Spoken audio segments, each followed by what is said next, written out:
The Arctic and Antarctic were the last places to be explored.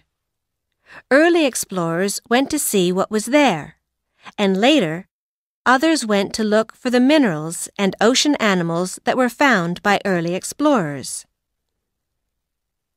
Reaching the poles. Early explorers wanted to be first to reach the ends of the earth, the poles. Modern explorers try to get to the poles more quickly, or by using different vehicles, for example, a hot air balloon. Discover! Near the poles, the sun doesn't go down in summer.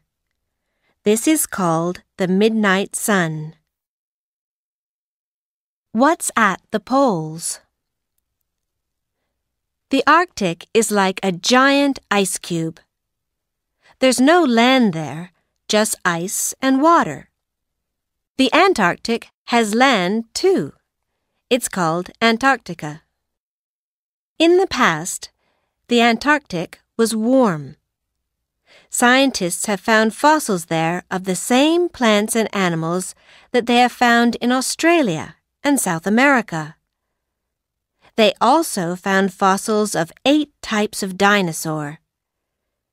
Today, there are lots of scientific research stations in Antarctica. Scientists study the wildlife, ice, fossils, weather, and climate to help us to understand more about Earth. There are oil, gas, and minerals under both places, but they are hard to get to through the ice. The Arctic and the North Pole. The first Arctic explorers came from Asia. They wanted to find new land to live on and animals to hunt. The first European explorers arrived in about 1500. They were looking for a shorter trade route to Asia from Europe through the Arctic. In 1728, a Danish explorer, Vitus Bering, was the first explorer to find the Northeast Passage around Russia.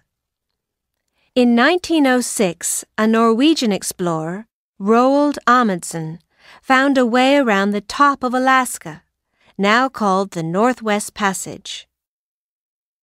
Most people believe that the first explorer to get to the North Pole was an American explorer, Robert Peary, in 1909. The Antarctic and the South Pole. Roald Amundsen and a British explorer, Robert Scott, raced to be first to the South Pole. Amundsen got to the pole first in December 1911. He used skis and dog sleds and returned safely with all his men. Scott's men walked, pulling everything on sleds. They got to the pole a few weeks later and found that Amundsen's Norwegian flag was already there. Sadly, Scott and his team died on the way back. The first explorers to cross Antarctica were led by a British explorer called Vivian Fuchs